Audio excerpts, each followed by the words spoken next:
ملكا بتاج الإله متوج الجسم منه بكربلاء مدرج والرأس منه على القنايات يدار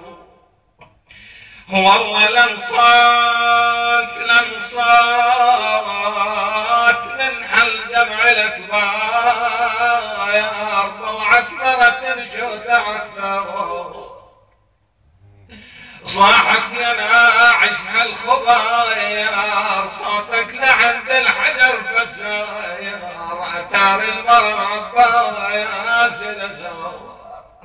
سأل عن المرأة من تكون قالوا لعلك لا تعرفها تلك هي أم البنين قال أريد أن أهدى عليها قال لها يقلها عظم الله جرج بجعفر وعون تقول الكل فدى الحسين يرحم يقلها وعبد الله قد وياهم فرد قول تقول الغدير راس الحسين قالها انشف العباس اش تقولين التوت وتقول قلب قرة العين والله تقال راسه صح يا حسين يا حسين صاحت يا الصبر والله صاحت جان الخبر بحسين مذبوح على القم وقض العمر بالنور جاءت إلى دار الحسين وجدت جارية قالت إن سيدتي لكم لا تدخل علينا امرأة لعلها تكون شامتة قالت ما أنا بشامتة قلها أنا مو شامتة أنا أم البنين وحقي لو صعيت ويلا يا حسين نظرت إلى زينب تقلها يما يا زينب بالله احكيلي وعن أربعتهم سولفيلي والله سولفيلي تقلها يا زينب اشتك يا طول العين عن عباس وولاد البيامين خاف انقصر وعن نصرة عسين وجهي وخجل منهم توزم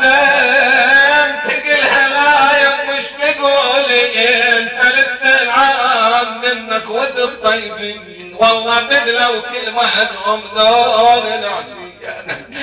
وصاروا سور ما دون المخيمة تقول إن أم البنين أخذت تصنع 3 أو 4 5 قبور 4 لأولادها ثم تحتضن قبر الحسين لكنها إن العبرات تخالج أم البنين قالت بني زينب أريد أن أصل إلى ولد أبي الفضل العباس أيصعب الوصول إلى أبلاه قالت يا أماه إن كربلاء بعيدة ويصعب الوصول إليها والله تقول للعباس لا صعبة تودوني ايش جيبولي جفوف اللبس نمتوني والله دمعين خلى غسله بدمعة عيوني جيبولي جفوف ارتحت فضبين اذا مو بالعين انا مو بالقلب بالعين خلين والله انا كل ما استقبلهن اطلعهن وحاجين واقلهن وين راعي شريه كفي تبكيك عينينا لاجل متوبة لكنما عيني لاجلك باكي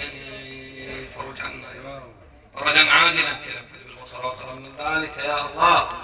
مريض عنده مريض شافيه بشفائك يا من لا يحتاج إلى حكيم سواك بحق المريض تربنا عليك ومن أوصانا بالدعاء يا الله. أما يجيب المضطر إذا دعاه فيكشف السوء، أما يجيب المضطر إذا دعاه فيكشف السوء، أما يجيب المضطر إذا دعاه فيكشف السوء. اللهم احفظ شيعة أمير المؤمنين في كل مكان يا الله. اللهم شافي جرحاهم وارحم شهدائهم. مؤسس هذا الاجتماع فضل نفسه وعياله وجيرانه ومتفق عنايته إلى أماتها أمات جالسين السامعين المسلمين لا سيما منهم الغير مذكورين. رحم الله من قرأ لهم سورة المباركة الفاتحة من قبلها الصلاة على محمد وآله